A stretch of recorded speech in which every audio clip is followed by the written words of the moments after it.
Hi, I'm Daryl Joseph, and today we're going to focus on one of the birthplaces of wine as we know it today. That is the country of Georgia in the Caucasus. Georgia, together with Armenia and parts of Turkey and even Iran. In this area, the Caucasus area, this is where wine was born, wine as we know it today. The winemaking method in Georgia today goes back 8,000 years, at least 8,000 years, and there's proof of this. And even more important is this method has been in continuous production, okay? It has been in continuous use, and wines today are still made in the same way in Georgia as they were 8,000 years ago, okay?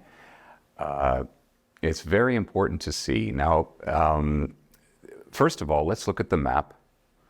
You see, this is Caucasia, okay? Where Georgia is, you see that it is bordered, it is on the southern border of Russia, and on that border are the Caucasus Mountains, okay?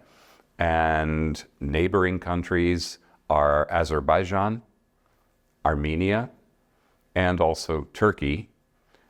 And on either side, well, you have on the western side, you have the Black Sea. Now, across Azerbaijan, if you look at the map, you'll see the Caspian Sea.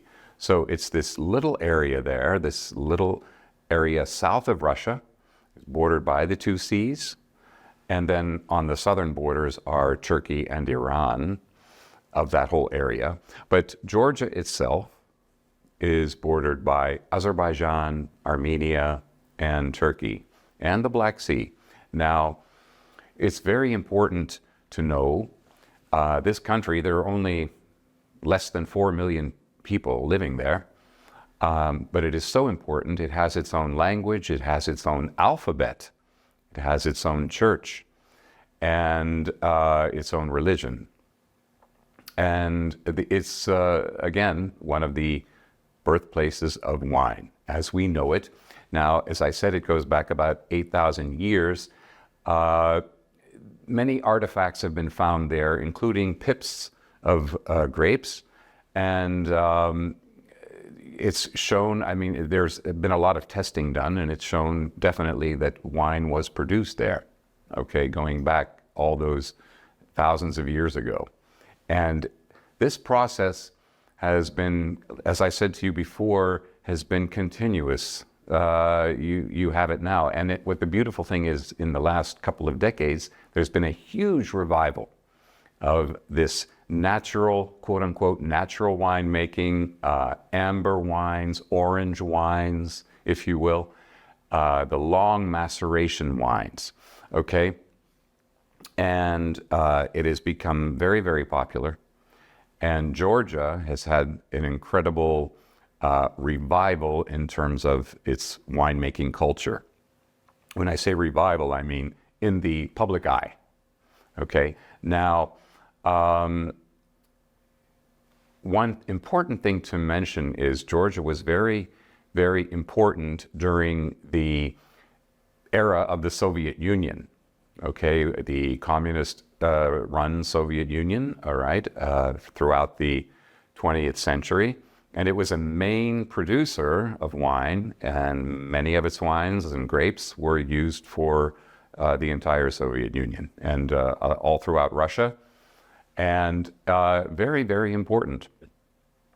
Now, during the era of Mikhail Gorbachev, okay, this was during the 1980s, he was a very forward-thinking leader. He wanted to open up the Soviet Union to the world more, okay? But the only thing is, he also developed an anti-alcohol campaign in the Soviet Union, and this meant that there were a lot of problems for vineyards throughout the Soviet Union, including in Georgia. However, while many vineyards were grubbed up, they were abandoned, there was a very strict anti-alcohol policy. Luckily, enough of the vineyards were saved. So just to let you know that, say, during the 1980s, or before the 1980s, Georgia had about 150,000 hectares of vineyards, grapevines. Now there are about 55,000. Okay, so it's a very dramatic change. So there is a lot less. But now, what has been happening in the last, like I said, it started about a couple decades ago, about 2 decades ago, but in the last decade, there's been a wonderful quality resurgence and probably a focus that has never been seen. Okay, the quality of wines that are being made today have never been this good, if you will, except maybe maybe a few thousand years ago. But I'll come back to some of that in a little bit. Right now, I also want to mention one other important thing, which is, and this is a very important factor in Georgian winemaking, is this Kvevri method of producing wines. Kvevri, this is a clay vessel, a fired clay vessel for wine to ferment and age in. Ferment and mature, it is buried in the ground, and that's where the wine is fermented and matures. And it's through this process that it's a very simple process in a way, but it's a lot of care. It needs a lot of care. It needs a lot of meticulous attention. However, it's very, very, the steps involved are rather limited or simple compared to, say, the other winemaking methods of today. However, it is a beautiful way of making wine. It is somehow a pure way of making wine, if you will. And the process, this clay vessel aging process, buried in the ground, has even been recognized by UNESCO in their intangible heritage, cultural heritage listings. Okay, this process, it's a beautiful, beautiful process, goes back 8,000 years, and it is still being used. It has always been used right up to today. And it has garnered such favor that many wine-producing countries buy Kvevri made in Georgia and have it imported into their countries, like France, Croatia, Austria, all over California. It's so this process is so loved, and being that the Kvevri are not commonly produced, it's even more attractive. Okay, but I'll come back to that. We're going to come back to that in a bit later. But let me also mention that Georgia is also home to about 525 indigenous grape varieties. Okay, amazing the amounts of indigenous grapes, indigenous varieties that have grown there. Now, today, out of those 525 grape varieties, today about 45 are in use. Wines are made from no more than 45 of those grape varieties. Having said that, even much fewer than those 45 are used in a broader sense, okay, in a broader production level to make wine. So we'll talk about that coming up. Right now, let's look at the map of Georgia here. There are 10 wine regions. And as you can see, there are 10 main wine regions. White wine represents 65% of production. Red wines are 35% of production. And as I mentioned to you, about 55,000 hectares are planted with these red and white grapes. The total annual production falls somewhere between 150 to 200 million liters of wine annually. Okay, it fluctuates, but it's somewhere between 150 to 200 million liters per year. There are appellations, 29 PDOs, or protected designation of origin areas, okay? In Georgia, the main region, though, I do want to point this out, the main region is Kakheti. You see it on the extreme right. It's in the east of the country, and you see it's marked in green there. Kakheti is very important. It has an amazing number of appellations because it has many styles. You see many styles of wine produced there, okay? You have everything, the dry, the semi-sweet, the sweet, and of course, a lot of Kvevri wines are produced there. Lovely. Now, let's jump to the grape varieties a little bit. As I mentioned to you, there's a lot of white wine produced in Georgia. About 2/3 are white, and the main grape of all is Kakheti. And this grape, it's lovely. It has a firm, not so thick skin, but very firm, and a lot of acidity. And it was, during the Soviet Union, widely planted, and one of the most widely planted grapes, I think, in the world. But it's still widely planted, but not on that level now. But nevertheless, it has a reputation. It's kind of like, it could be some people really like it or some people really don't like it. But actually, it has a beautiful, beautiful character. A lot of the people who don't like it think, well, maybe it's too light or maybe it's too sweet, but that depends on how it's made. It has like a lot of stone fruit flavors. Okay, it has some lovely stone fruit. It also has some nice minerality there from the area. When it could be made as a light, easy drinking wine, but it also can age well, especially when it's made in the Kvevri. We'll come to that. Other grapes you want to look at, but again, these represent the other 6% of white wines that are produced in Georgia. You have something called Mtswane, or Mtswane is how it's produced, Mtswane. There are two kinds, but the main one, the one that has more robust character, is Kakuri Mtswane. And there's another grape called Kvevri, and another grape called Kisi.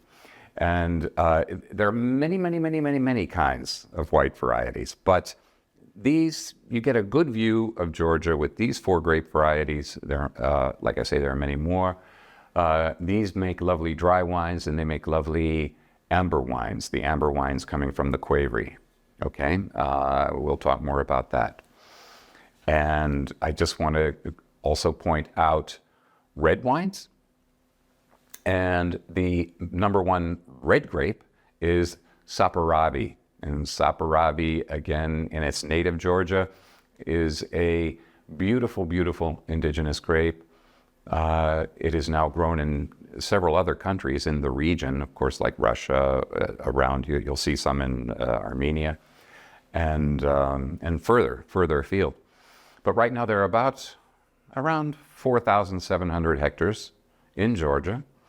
And this is a robust grape. It's robust with, it has good, solid, strong skin, firm skin, but importantly, it's a tenturia, which is very rare. It's a variety that has both dark flesh and dark skin, both together. The dark skin, the dark flesh, most grapes, red grapes, generally have the light flesh. But this is a tenturia. It has the dark skin and the dark flesh. So you have a lot of color, a lot of phenols, a lot of tannins. It produces very robust wine. But when treated just right, it has that sense of place. So it's going to make a lovely wine that expresses Saperavi. It expresses Georgia. And a lot of it's growing in Kakheti. I mean, that's where it's at home. In Kakheti, it has wonderful, wonderful wines being produced there, okay? So we'll come a little bit more back to that. But other grapes you can look out for, Shavkapito, Alexandrouli. There are many kinds to go into that you need to explore. This is just an introductory video I'm just making you familiar with some of the wines, some of the names of the grape varieties. So right now the focus is on the white Kakheti and the red Saperavi, okay? And the other grapes need further explanation. Yeah. But maybe we'll do another video on them. So right now, a little bit more about the wine region of Kakheti. Just to say that it makes up a big chunk of the 55,000 hectares in all of Georgia. 33,000 hectares are in Kakheti. All right, you have, as I said, the Kakheti 50%. In Swana, you have about 3%. And then Saperavi, you have 43%. It's quite a lot, all right? Now, when I mentioned the Kvevri method wines, the wines that, again, that are made or they're fermented and matured in the clay vessels, even though it is so fine, you have different figures. Now, I have seen figures of 5% and of 10% of production. So let's just say the Kvevri production, Kvevri wines, the production is between 5 and 10% of Georgia's overall wine production, okay, of quality wines. So it's important to know, just not long ago, it was only about 3%. So it is growing and growing. It's coming back more and more because people are demanding it. Wine lovers are demanding it. They want to get to know it. Importers in other countries and many other countries are excited about it. I mean, for everywhere, all throughout Europe or in the US. And even Asia is getting very used to it. Slowly but surely, very slowly but surely, but it's coming along quite well. A high percentage of the wines of Georgia do go to Russia and Ukraine. Of course, right now that's changing, but there is still a high percentage that does go into Russia. And again, most is from Kakheti, the Kakheti region. Now, talking about the Kakheti region, it's important to mention that, as I said, the Caucasus Mountains are at its northern border.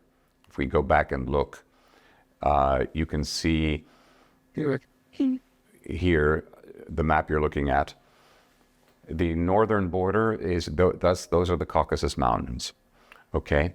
And they prevent a lot of the cold winds from coming down from Russia, okay? So the Caucasus Mountains, they really serve as a protection, if you will, to the vineyards, from the bitter cold. Okay, however, the Kakheti is more inland, so it has a kind of alpine continental climate.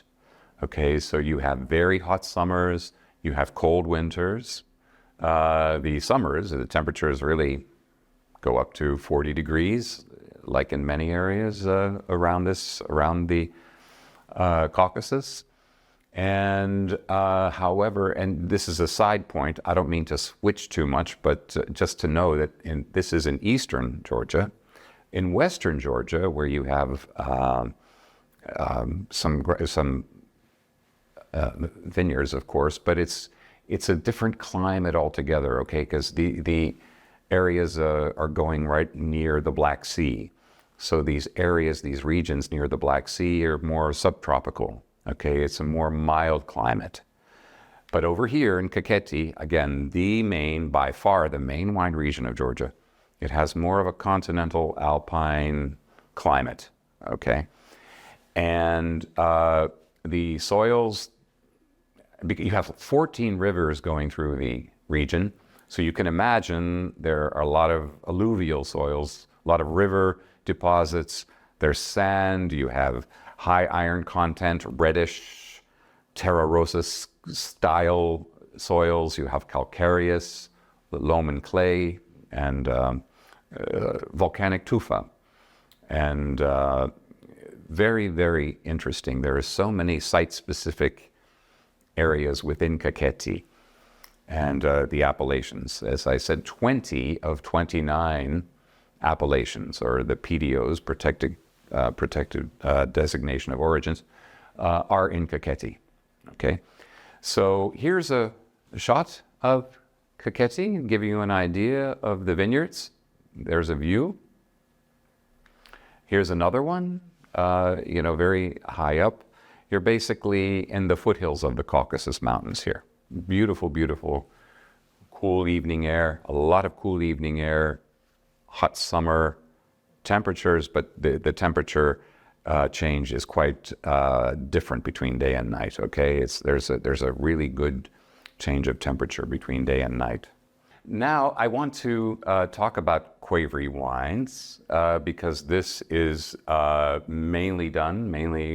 method is mainly used in Kakheti.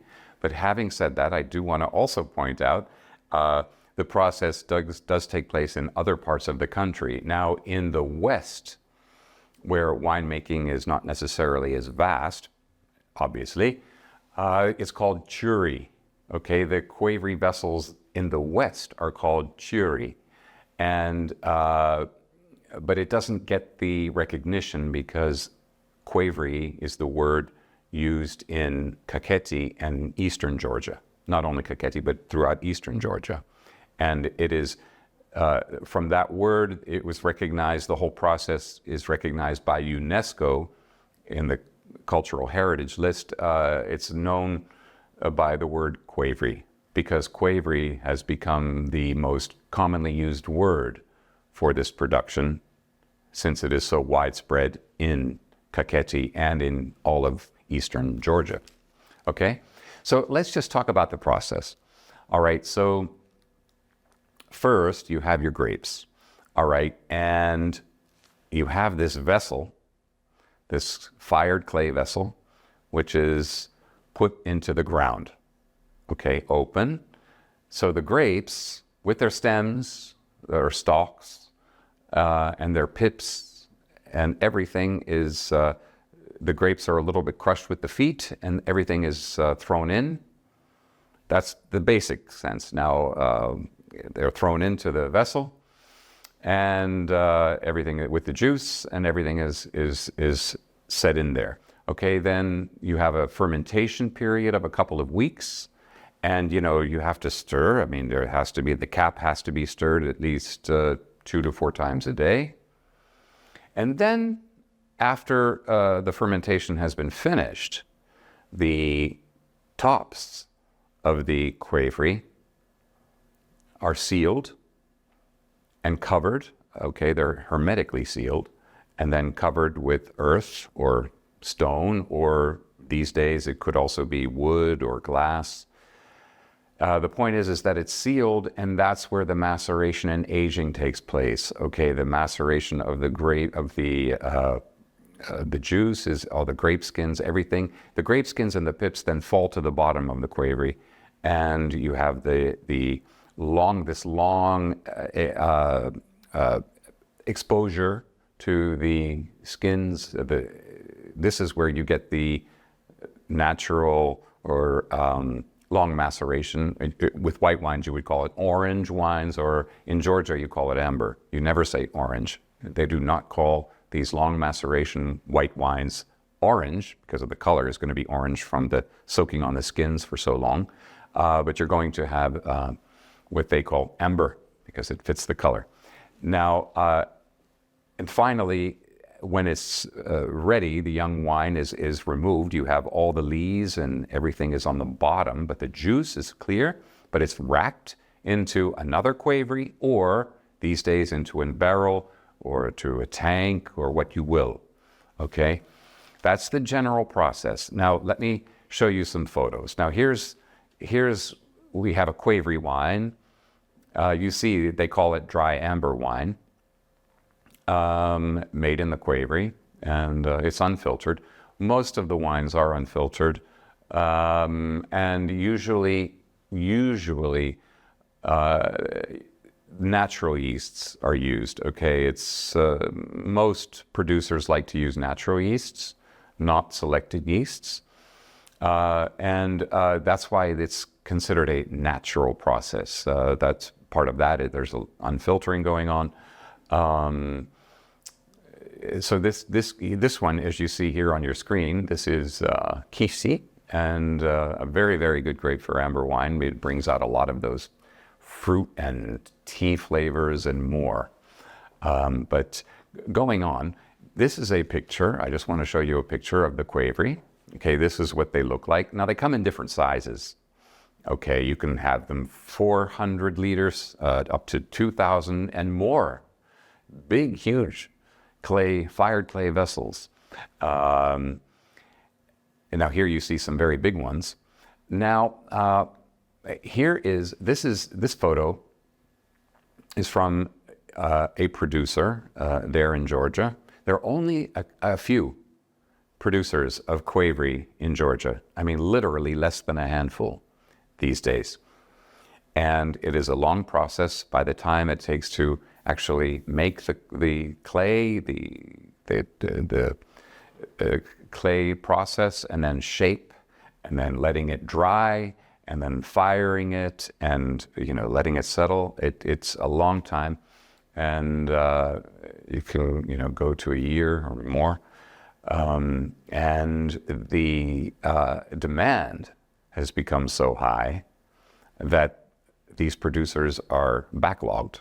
Okay, there's a waiting time for any producers, from any wine producers who want to order the Kvevri from Georgia. There is a waiting period. Okay, but anyway, this gives you an idea of what they look like. These are quite large. Now, here, this is a picture of one of Georgia's most prominent, talented winemakers, Gogi Dagishvili.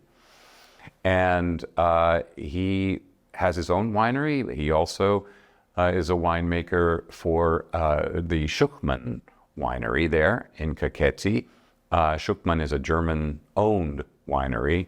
The owner fell in love with Georgia, fell in love with its wines, acquired vineyards, and built a winery. But he hired, which is very important, he hired one of the most talented Georgian winemakers, okay, Gogi Dagishvili, to make the wines. Now, Gogi, as you see here, this is at the Schuchmann winery. He's standing above. This is called a Marani, okay, a wine cellar where the Kvevri are placed is called a Marani. Now, Marani you can have just a couple of them. A couple Kvevri. You can have many Kvevri. Now, you see here there are several areas for the Kvevri. You see what you're looking at is the tops of the Kvevri. Each of the circular structures there, the brick stone structures, are surrounding the opening of the Kvevris, which are placed in the ground. Now, keep in mind, again, the ground, the earth has its natural temperature control, if you will. So you can imagine it somehow, the steady, there's the summertime and the wintertime, but the difference is not so huge. So with the Kvevri in the ground, there's a consistency for the wine in terms of temperature, okay, and preservation. Now, here we are again at the Marani, and here is a Marani with the lids on, okay? Here with the lids on, this is the Kvevri are sealed, so this is allowing, okay, the wines to mature, okay? Now, the Kvevris are very, very good for, contrary to belief, there's not a whole lot of there's not like oxidation going on. This big, a lot of them say, oh, the wines are oxidized. It's not that. It's keeping the wines well preserved. And now one of the techniques some people use, the insides of the Kvevri are coated with beeswax, okay? This can also be for hygienic reasons and preventing oxidation, if you will. And so this, with the tops here, you see the tops of the Kvevri being hermetically sealed. This is also a protection against oxidation. Okay. Now, here's another example of a Marani, okay, with several Kvevri in the cellars. Here we have another one with them being sealed.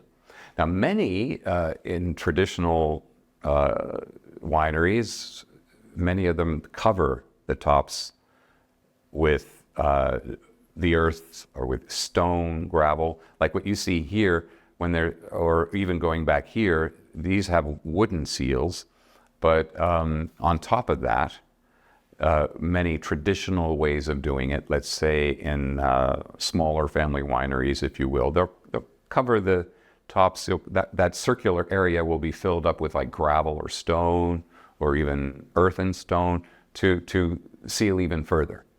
Okay, but the old-fashioned way was definitely to cover, you had a lid on, like so, and if there were a circular area, it could be then covered again with stone, gravel, earth. Okay. Now, this I wanted to show you because these are cherry bark scrubbers, if you will. There are different methods for cleaning the Kvevri after the wine is removed. And it is so important to keep the Kvevri clean. You have these cherry bark. Each of these, you see these long sticks with, at the end, there are strips of cherry bark. Okay, and the cherry bark are then pressed together. And that's a very simplistic way of putting it. And the insides of the Kvevris are scrubbed with these. And now cherry bark is also known to have antiseptic qualities. So that's one of the reasons why it's used. Of course, it's very good. Its texture, its abrasion can scrub out the sides, make it very clean. But also the hygienic part of the bark is very good for the insides of the Kvevri. Okay, that's just one of the old-fashioned methods. Of course, there are other ways, of course, how water is used, all kinds of different methods, but this is one of the old traditional methods, and some producers still use it. Now, so coming back to looking at this amber wine, there you have it. Now, again, this is from the white grape Kakheti. The red, but you also have, of course, these long macerated wines, these Kvevri wines with Saperavi and other red grape varieties. And you just have to imagine the tannins are more intense. There's more intense tannin and more intense, beautiful, beautiful, lush flavors. Saperavi, for example, the grape, when it's made into wine with the Kvevri, I mean, it has beautiful flavors. Even if it's not made in the Kvevri, but with the Kvevri, the intensity comes through more. And so with those tannins, that full-bodied tanniny structure and very good acidity, you also have other flavors, like you have your dark berries, you have your chocolate, maybe black chocolate, licorice, tobacco, even black tea. Okay, these are flavors, of course, that come through with Kvevri, or even more, carob. I mean, very, very interesting, very intense. But let's just to mention non-Kvevri wines, regular dry wines, or even the semi-sweet wines with Saperavi or with red grapes. Many are used. You can also get these beautiful, beautiful berry flavors, these dark berry flavors, very lush and fruity, good acidity, really, really well done. It's the climate there, the climate and the soils, just beautiful for making these styles of wines. So with the white Kvevri wines, like using Ricasatelli, for example, Ricasatelli, I mean, as I said, it has a stone fruit character, it has citrusy character. With the maceration, with the long maceration, you can get some honey and nut character, honey and nut flavors going on. It's very good, Ricasatelli, because it has a lot of acidity naturally. So that's very, very good. And if it's picked later, of course, it has more natural sugars. So you would get that. It's searching for that right balance, to make even dry wines or to make the Kvevri wines. There is a nice spicy character to the grape as well. So when you get these orange wines, you're having these, as I mentioned, you could have the citrus fruit flavors. You can have the tropical fruit flavors, okay? So you might have some pineapple together with the ripe citrus and honey, and even some tarragon, perhaps, some nice herbs. You have a good herbal note that'll come through. A very, very beautiful.